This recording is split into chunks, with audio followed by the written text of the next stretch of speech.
Hello welcome, मैं हूं अरुण कुमार यादव और इस वीडियो में हम देखेंगे क्लास 8 की प्रश्नावली 10.3 के प्रश्न 1, 2 और 3 का सॉल्यूशन। लेकिन प्रश्नों को करने से पहले हमें समझना है कि बहुफलक क्या होता है, प्रिज्म क्या होता है और पिरामिड क्या होता है। जब हमें ये तीन चीज़ें समझ में आएंगी उसके बाद ही हम इन क्वेश्चंस को आराम से कर पाएंगे। तो शुरू करते हैं। देखो, सबसे पहले हम समझेंगे पहले फलक, किनारे और शीर्ष। ठीक है, ये तीन चीज़ें समझ में आएंगी तभी हमें आगे की चीज़ें समझ में आएंगी। तो सबसे पहले शीर्ष की बात करता हूँ क्योंकि शीर्ष को समझना सबसे आसान है। यहाँ पर देखो, शीर्ष का मतलब है जैसे कि मैंने यहाँ पे एक घन बनाया तो इसमें जो कोने आपको नजर आ रहे हैं, जैसे एक कोना ये हो गया, एक कोना ये हो गया, इन कोनों को हम बोलते हैं शीर्ष। मतलब हर एक कोना एक शीर्ष होगा। ठीक है, तो पहला कोना, दूसरा कोना, तीसरा, चौथा, पांचवा, छठा, सातवां, आठवां। ठीक है, तो इसमें टोटल 8 शीर्ष हैं। ठीक है ना, हर एक कोने को हम क्या बोलेंगे, हर एक कोने को हम एक शीर्ष बोलेंगे। ठीक है, तो शीर्ष आपको समझ में आ गया। अब हम समझते हैं किनारा क्या होता है। देखो, जो ये घन है इसकी हर एक भुजा इसका एक किनारा है। ठीक है, जैसे कि यहाँ पर ये एक इसकी भुजा है तो ये एक इसका किनारा हो गया। ठीक है, ये भी क्या है, इसका एक किनारा है। इसी तरह से जो बाकी भुजाएं हैं, जैसे कि ये भुजा हो गई, ये भी किनारा है, ये भी किनारा है, ये भी किनारा है। ठीक है, और भी जो भुजाएं बच गई वो सब क्या है, इसके एक किनारे। ठीक है, तो किनारा आपको समझ में आ गया होगा। इसके अलावा तीसरी चीज क्या बची, फलक। ठीक है, फलक क्या है, देखो आप कोई भी इसकी एक सतह ले लो। ठीक है, जैसे कि मैंने एक तरफ का ये वाला फलक लिया। ठीक है, इस पूरे को क्या बोलेंगे, फलक। मतलब कि ये जो हिस्सा आपको दिखाई दे रहा है ये क्या है, ये एक इसका फलक है। इसको हम क्या बोलेंगे, इसको हम बोलेंगे फलक। ठीक है, फलक को जरा ध्यान समझना क्योंकि आगे आने वाली जो चीजें हैं उसमें बार बार यूज होगा फलक। ठीक है, तो आपको फलक समझ में आना चाहिए। इसको आप इमेजिन कर सकते हो कि अगर आप किसी कमरे में हो सकता है वो कमरा घन के आकार का हो या फिर घनाभ के आकार का हो, तो उस कमरे की जो सारी दीवारें हैं वो क्या है, हर एक दीवार एक फलक का काम कर रही है। इसी तरह से जो उसका फर्श है वो भी एक फलक का काम कर रहा है और जो उसकी छत है वो भी एक फलक का काम कर रही है। ठीक है, जैसे कि यहाँ पर समझो ये आपका कमरा है तो ये छत हो जाएगी। ठीक है, सबसे ऊपर वाला हिस्सा, तो ये भी एक फलक है। ठीक है ना, ये भी क्या है, ये भी एक फलक है। ठीक है, तो हर एक दीवार एक फलक है, फर्श एक फलक है, छत एक फलक है। ऐसे आप छत को इमेजिन कर सकते हो कि फलक क्या चीज़ है। ठीक, तो आपको यहाँ पर शीर्ष समझ में आ गया, किनारा समझ में आ गया और फलक भी समझ में आ गया होगा। ठीक है, अब आगे की बात करते हैं। देखो, आगे हमें क्या सीखना है, बहुफलक क्या होता है। ठीक है, मेन चीज़ यही है। ठीक है, तो यहाँ पर मैंने लिखा है एक ऐसा ठोस जिसके सभी फलक बहुभुज हों। ठीक है, मतलब कि कोई भी ऐसा ठोस, ठीक है, जिसका हर एक फलक क्या होना चाहिए, बहुभुज होना चाहिए। मतलब कि बहुभुजों से मिलके बना ठोस क्या कहलाता है, एक बहुफलक कहलाता है। जैसे कि यहाँ पे घन की बात करें, ठीक है, तो घन में देखो इसका हर एक फलक, चाहे आप ऊपर वाले छत की बात करो, नीचे वाले फर्श की बात करो, ठीक है, सब क्या है, एक बहुभुज है। ठीक है, जैसे कि अगर ये घन है तो इसका हर एक फलक एक वर्ग होगा। ठीक है, एक फलक सामने वाला अगर मैं यहाँ बनाऊं, ठीक है, इस घन का, तो ये क्या होगा, एक वर्ग होगा। ठीक है, तो आपको बस ये याद रखना है कि जो ठोस है उसके सभी फलक क्या होने चाहिए, बहुभुज। बहुभुज मैंने आपको चैप्टर नंबर 3 में पढ़ाया था, जिसे मैंने आपको बताया था केवल रेखा खंडों से बंद आकृति क्या कहलाती है, बहुभुज कहलाती है। जैसे ये एक बहुभुज होगा, ठीक है, ये भी एक बहुभुज होगा। ठीक है, याद रखना बहुभुज और बहुफलक में अंतर होता है। ठीक है, तो यहाँ पे हम क्या समझ सकते हैं कि जो ठोस हमारे पास है उसका हर एक फलक क्या होना चाहिए, बहुभुज होना चाहिए। ठीक है, जैसे कि यहाँ पर देखो, यहाँ पर अगर मैं इसके ऊपर वाले इस वाले फलक की बात करूँ तो एक त्रिभुज है। ठीक है, ऊपर वाला फलक क्या है, इसका एक त्रिभुज है। ठीक, इसी तरह से ये सामने वाला जो है ये एक चतुर्भुज नजर आ रहा है आपको। मतलब कि और भी आप अगर देखोगे, ठीक है, यहाँ पर एक त्रिभुज नजर आ रहा है, ठीक है, यहाँ पर एक चतुर्भुज नजर आ रहा है। मतलब कि इसके जितने भी फलक आप देखो, ठीक है ना, चाहे आप इसको देख लो, हर एक फलक क्या है, इसका एक बहुभुज है। ठीक है, तो ऐसा ठोस जिसके सभी फलक बहुभुज होंगे उस ठोस को हम बोलेंगे बहुफलक। तो यहाँ पे आपको जो भी चीजें नजर आ रही हैं ये किसका उदाहरण है, ये बहुफलक का उदाहरण है। लेकिन अगर मैं यहाँ पे बात करूं तो जो मैंने यहाँ बनाया है ये वो ठोस है जो बहुफलक नहीं है। ठीक है, ये बहुफलक नहीं है। क्यों, क्योंकि यहाँ पर ये रेखाखंड है, ये भी रेखाखंड है, लेकिन नीचे यहाँ घुमाव आ गया। ऐसा घुमाव नहीं आना चाहिए। क्यों, क्योंकि बहुफलक के अंदर सिर्फ बहुभुज हो सकते हैं और बहुभुज में सिर्फ रेखाखंड आते हैं, ऐसा घुमाव नहीं आता। यहाँ पर ये घुमाव आ गया तो मतलब कि ये बहुफलक नहीं है। इसी तरह से यहाँ पर देखो ये घुमाव आ गया, ठीक है, तो ये मतलब ठोस जो है ये बहुफलक नहीं है। ठीक है, तो आपको ये समझ में आ गया होगा कि जो बहुफलक होंगे उसमें ऐसा कहीं घुमाव नहीं आ सकता है। ठीक है, सिर्फ रेखाखंड से बने होंगे जितने भी फलक है उनके। ठीक है, लेकिन यहाँ पर अगर घुमाव आ गया तो बहुफलक नहीं होंगे, और अगर ऐसा है तो बहुफलक होंगे। ठीक है, कभी कभी पहचानने को आता है। ठीक है, आपको दे देंगे, ठीक है, 2-3 चीज़ें और बोलेंगे इसमें से कौन सा बहुफलक है कौन सा नहीं है, तो उसके लिए आपको ये बातें पता होनी जरूरी है। ठीक है, तो आपको ये पता लग गया बहुफलक क्या होते हैं। अब देखो आगे, अब हमें पहचानना आना चाहिए कि उत्तल बहुफलक कौन सा होगा और कौन सा उत्तल बहुफलक नहीं होगा। ठीक है, तो जैसे हमने इससे पहले चैप्टर नंबर 3 में उत्तल और अवतल, ठीक है, वहां पर क्या पढ़ा था, बहुभुज, वहां पे उत्तल अवतल बहुभुज पढ़ा था। उसी तरह से यहाँ पर उत्तल बहुफलक है।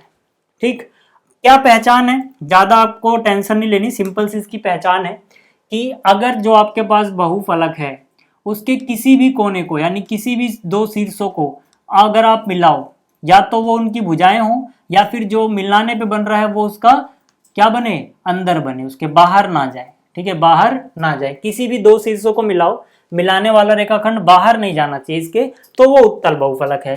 और जैसे कि यहाँ पर देखो, यहाँ पर अगर आप इस कोने को इस कोने से मिलाओगे तो ये बाहर चला गया। ठीक है, इसी तरह से यहाँ पर अगर इस कोने और इस कोने को मिलाओगे तो ये बाहर चला गया। तो अगर ऐसे कोने 2 कोनों को मिलाने वाला रेखाखंड बाहर चला गया तो हम बोलेंगे वो उत्तल बहुफलक नहीं है। ठीक है, और अगर जितने भी कोने आप मिलाओ सबके सब अंदर ही रहे, ठीक है, जैसे यहाँ से इसको इससे मिला लो, ठीक है, इसको इससे मिला लो, तब हम क्या बोलेंगे कि वो उत्तल बहुफलक है। सिंपल सी इसकी डेफिनेशन है, आप याद रख सकते हो, ज़्यादा डिटेल में मैं नहीं जा रहा अभी। ठीक है, अब इसके बाद देखो हमें क्या समझना है, इसके बाद जो मेन चीज है, ठीक है, वो है कि सम बहुफलक क्या होता है। सम बहुफलक क्या होता है, आपकी किताब में परिभाषा लिखी हुई है, एक बार मैं इसको पढ़ देता हूँ। इसमें लिखा है एक बहुफलक तब सम बहुफलक यानी कि रेगुलर पॉलीहेड्रॉन कहलाता है जब उसके सभी फलक सर्वांशम सम बहुभुजों से बने हों तथा प्रत्येक शीर्ष पर मिलने वाले फलकों की संख्या समान हो। क्या कहने का मतलब है कि भाई जैसे कि जो हमारे पास घन होता है ये एक सम बहुफलक है। ठीक है, कोई भी बहुफलक सम बहुफलक कब कहलाएगा, जब जितने भी इसके फलक हैं वो सर्वांशम सम बहुभुजों से बने हो। अब ये सम बहुभुज क्या होते हैं ये भी मैंने आपको चैप्टर नंबर 3 में बताया था। सम बहुभुज का मतलब एक ऐसा बहुभुज जिसकी सारी भुजाएं आपस में बराबर हो और सारे कोण आपस में बराबर हो। ठीक है, ये मैंने आपको चैप्टर नंबर 3 में कराया था। जैसे कि यहाँ पर वर्ग, जैसे कि यहाँ पर वर्ग, वर्ग क्या है, वर्ग एक सम बहुभुज है। ठीक है, वर्ग क्या है, वर्ग एक सम बहुभुज है। ठीक है, बहुभुज है, याद रखना। यहाँ पे मैंने सम बहुभुज लिखा है लेकिन यहाँ पे सम बहुफलक है। सम बहुफलक के अंदर सम बहुभुज आते हैं। ठीक है, जैसे कि ये जो घन है ये एक सम बहुफलक है। ये क्या है, सम बहुफलक, जिसका हर एक फलक किससे मिलके बना है, वर्ग से मिलके बना है। और वर्ग क्या होता है, एक सम बहुभुज होता है। सम बहुभुज की क्या पहचान है, ऐसा बहुभुज जिसके सारे जो किनारे हैं, ठीक है, या फिर सारी जो भुजाएं हैं वो आपस में बराबर हों और सारे कोण आपस में बराबर हों। तो वर्ग में देख लो हर भुजा बराबर होती है, हर एक कोण 90-90 डिग्री का होता है। तो जो घन है वो उदाहरण हो जाएगा एक सम बहुफलक का, क्योंकि इसका हर एक फलक एक वर्ग है और वर्ग सम बहुभुज होता है। ठीक है, और इसके अलावा दूसरी कंडीशन क्या है कि भाई प्रत्येक शीर्ष पर जो फलक मिल रहे हैं उनकी संख्या समान हो। कहने का मतलब क्या है, देखो किसी एक शीर्ष को लो, जैसे कि मैंने इस शीर्ष को देखा तो इस शीर्ष पे कितने फलक आके मिल रहे हैं, जितने भी आके मिलेंगे उतने ही हर एक शीर्ष पे आके मिलने चाहिए। जैसे कि यहाँ पर 3 फलक आके मिल रहे हैं, कौन कौन सा, एक ऊपर वाला, देखो जो ऊपर वाला ये फलक है, ठीक है, ये ऊपर वाला फलक है, ये भी इस बिंदु को टच करता है। ठीक है, इसी तरह से इसके ये बगल वाला ये जो है ये भी इस बिंदु को टच करता है, और ये सामने वाला, ठीक है, इसको अलग कलर से बनाता हूँ सामने वाले को। ठीक है, ये जो सामने वाला है, ठीक है, ये सामने वाला जो फलक है ये भी इस बिंदु पे आके मिलता है। तो एक ये हो गया, एक ये हो गया, एक ये, मतलब इस शीर्ष पर 3 फलक आके मिलते हैं। इसके अलावा कोई भी, ठीक है, इसके अलावा कोई भी शीर्ष ले लो यहाँ का, ठीक है, कोई भी शीर्ष ले लो उस पर 3 ही मिलेंगे। जैसे कि मान लेते हैं ये हमारे पास, ठीक है, तो यहाँ पर देखो इस पे एक तो ये आके मिलता है, ये नीचे वाला फर्श, ठीक है, एक ये आके मिलता है। दूसरा देखो ये वाला, ठीक है, जो पीछे वाला है, ठीक है, ये भी इस पे आके यहाँ पे मिलता है। इसके अलावा देखो, ठीक है, इसको मैं सेट कर देता हूँ। इसके अलावा देखो एक ये वाला, ठीक है, ये वाला भी इस पे आके मिलता है, यानी इस पे भी 3 ही आके मिल रहे हैं। तो आपको इतना याद रखना है कि भाई पहली कंडीशन क्या थी कि इसके जितने भी फलक होंगे वो सर्वांग समबाहुभुज होंगे। दूसरी बात क्या है कि हर एक शीर्ष पे, ठीक है, प्रत्येक शीर्ष पे या हर एक शीर्ष पे जो मिलने वाले फलक हैं उनकी संख्या समान होगी। जैसे घन में हर एक शीर्ष पे 3-3 फलक आके मिल रहे हैं। ठीक है, ये आपको समझ में आ गया होगा। तो अब आगे बात करते हैं। देखो अब हमें समझना है प्रिज्म और पिरामिड। ठीक है, इन पे बहुत सारे क्वेश्चन पूछे जाते हैं। हम कैसे पहचानेंगे कि प्रिज्म क्या है और पिरामिड क्या है।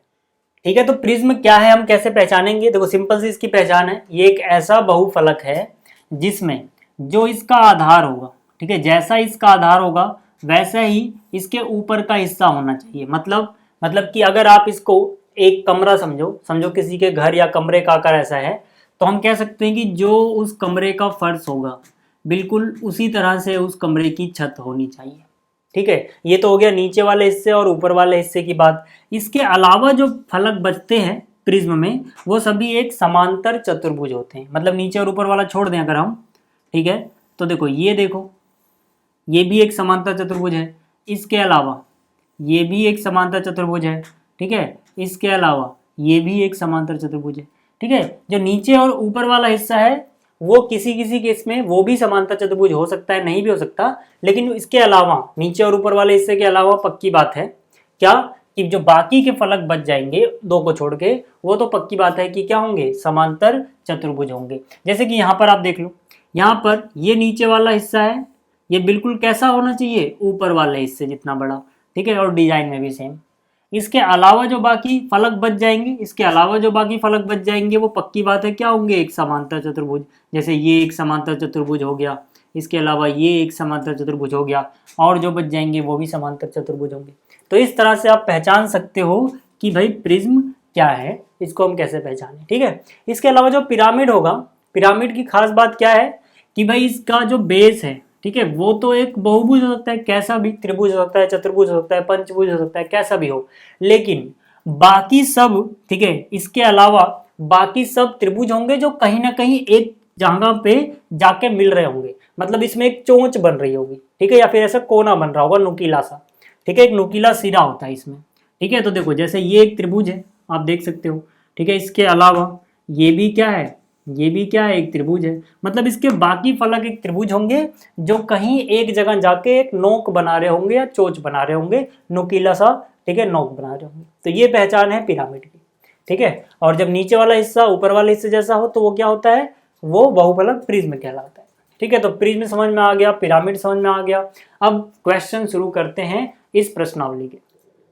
तो देखो जो प्रश्नावली 10.3 का पहला प्रश्न है, इसमें बोला गया है क्या किसी बहुफलक के फलक नीचे दिए अनुसार हो सकते हैं। ठीक है, जो इसका पहला पार्ट है इसमें 3 त्रिभुज दिए गए हैं। मतलब कि जो बहुफलक है उसमें सिर्फ 3 त्रिभुज हो सकते हैं या नहीं, ये हमें बताना है। तो यहाँ पर जो इसका पहला पार्ट है, ठीक है, इसका हम आंसर लिखेंगे नहीं। ठीक है, ऐसा नहीं हो सकता है।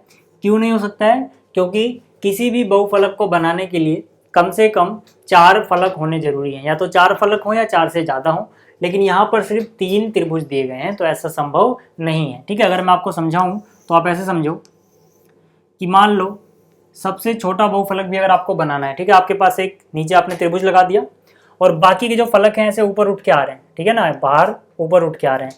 तो अगर आप जो ये फलक बनाओगे, ठीक है, ये त्रिभुज के डिजाइन के बना रहे हो, ठीक है, तो कम से कम 3 त्रिभुज और चाहिए होंगे, यानी एक नीचे वाला, 3 और 4। ठीक है, एक यहाँ पे आया, ठीक है, एक यहाँ पर आया और एक नीचे, तो कितने हो गए, 4 हो गए। एक नीचे था, एक यहाँ पे ऊपर उठा हुआ है, एक त्रिभुज यहाँ ऊपर उठा हुआ है और एक यहाँ ऊपर उठा हुआ है। ठीक है, आप ऐसे समझो कि ये चोंच निकल के ऐसे बाहर आ रही है। ठीक है ना, फिर से समझाता हूँ। नीचे क्या है, एक त्रिभुज है जो इसका आधार बना रहा है, इधर से एक त्रिभुज आया 2, इधर से एक आया 3, इधर से एक आया 4। तो कम से कम हमें कितने त्रिभुज चाहिए, कम से कम हमें 4 त्रिभुज चाहिए, लेकिन यहाँ पर क्या है, सिर्फ 3 त्रिभुज हैं, तो ऐसा संभव नहीं है। तो आप याद रखना कि कम से कम 4 फलक चाहिए होते हैं किसी बहुफलक को बनाने के लिए। ठीक है, तो यहाँ पर इसका जो दूसरा हिस्सा है इसकी बात कर लेते हैं। दूसरे हिस्से में 4 त्रिभुज बोला है, ये तो सिंपल सी बात है, हो गया। हाँ ऐसा हो सकता है, क्योंकि आपने अभी यहीं पे देखा ये एक तरह का पिरामिड है, क्योंकि नीचे होगा और ऊपर ऐसे चोंच निकली होगी, ठीक है, जिसका आधार एक त्रिभुज जैसा है, ठीक है। यहाँ पर 4 त्रिभुज है तो 4 वाला तो हो सकता है, ठीक। इसी तरह से जो इसका तीसरा हिस्सा है, इसमें बोला गया है एक वर्ग और 4 त्रिभुज, ठीक है, एक वर्ग और 4 त्रिभुज, तो हम बोलेंगे हाँ, ठीक है, ये भी हो सकता है। कैसे हो सकता है, देखो आप क्या करो, नीचे एक वर्ग लगा दो, ठीक है, और जो बाकी के 4 त्रिभुज हैं हर एक भुजा से एक एक त्रिभुज बाहर निकाल दो, ठीक है, जो आपस में आके एक जगह पे मिलते हो। जैसे एक त्रिभुज ऐसे बाहर आया, ठीक है ना, ये इसी सतह पे नहीं है, ये चीज़ बाहर ऐसे बाहर निकली हुई है, आप ये समझो, ठीक है। एक त्रिभुज यहाँ से बाहर आया, एक त्रिभुज यहाँ से बाहर आया, एक नीचे से, ठीक है, तो ये ऐसे बाहर आके चोंच निकली हुई है। अगर आपको ऐसे नहीं समझ में आया तो इसको थोड़ा और अच्छे समझाता हूँ। देखो मान लो यहाँ पर नीचे एक वर्ग बनाया मैंने, ठीक है, नीचे एक वर्ग बनाया और फिर एक त्रिभुज यहाँ से निकला, ठीक है, एक यहाँ से निकला, देखो ये 2 त्रिभुज हो गए, ठीक है, एक यहाँ से निकला, ठीक है, ये 3 त्रिभुज हो गए, और एक ये वाला, ठीक है, 4, ठीक है। तो ये चारों त्रिभुज जाके एक जगह पे मिल रहे हैं, यानी कि ये कैसा पिरामिड बन गया जिसका आधार तो एक वर्ग है और बाकी जो इसके फलक हैं वो क्या है, एक त्रिभुज है, ठीक है। तो ऐसा संभव है कि एक वर्ग हो और 4 त्रिभुज हो, ऐसा संभव है, तो हम बोलेंगे हाँ ऐसा संभव है, ठीक। तो ये आपको समझ में आ गया। अब आगे बात करते हैं, जो इसका प्रश्न 2 है, इसमें क्या बोला गया है, क्या ऐसा बहुफलक संभव है जिसके फलकों की संख्या कोई भी संख्या हो, तो हम बोलेंगे ऐसा संभव तो है लेकिन कम से कम 4 होने चाहिए, जैसे मैंने अब आपको भी बताया, ठीक है, क्योंकि किसी भी बहुफलक को बनाने के लिए कम से कम 4 फलक चाहिए होते हैं। तो हम बोलेंगे हाँ संभव है, परंतु फलकों की संख्या या तो 4 हो या 4 से अधिक हो, ठीक है। तो आपको ये समझ में आ गया होगा, आप याद भी रखना कि कम से कम 4 फलक होने चाहिए या 4 से ज़्यादा हो, ठीक। इसके अलावा जो प्रश्न 3 है, इसमें हमसे पूछा गया निम्नलिखित में कौन कौन से प्रिज्म है। तो प्रिज्म की कहानी मैंने आपको समझाई थी कि प्रिज्म में जैसा उसका आधार होगा वैसे ही उसके ऊपर का हिस्सा होना चाहिए और बाकी सारे फलक जो हैं वो समांतर चतुर्भुज होने चाहिए। तो यहाँ पर देखो ये तो नहीं है, ठीक है, ठीक है, ये यहाँ पे तो नोक बन रही है, नहीं है, बिना छिली हुई पेंसिल, ठीक है। यहाँ पर देखो जैसा इसका ये हिस्सा होता है वैसा इसके पीछे भी होता है, ठीक है, और बाकी जो यहाँ पर फलक हैं वो एक समांतर चतुर्भुज जैसे दिख रहे हैं आपको, ठीक है। तो मतलब हाँ ये है, ठीक है, ये नहीं है, इसमें तो नोक बन रही है, ठीक है, प्रिज्म में नोक ऐसे नहीं बनती है। और यहाँ पर भी ये है, क्योंकि जैसे इसके ऊपर का हिस्सा होगा वैसे इसके नीचे का हिस्सा होगा। तो यहाँ पे हम लिखेंगे बिना छिली पेंसिल और एक बॉक्स जो यहाँ पर दिया गया है, इस आकृति का नाम एक बॉक्स है, ये प्रिज्म है, ठीक है। तो ये भी आपको समझ में आ गया होगा। तो इस वीडियो में इतना ही, जल्दी मिलेंगे अगली वीडियो में।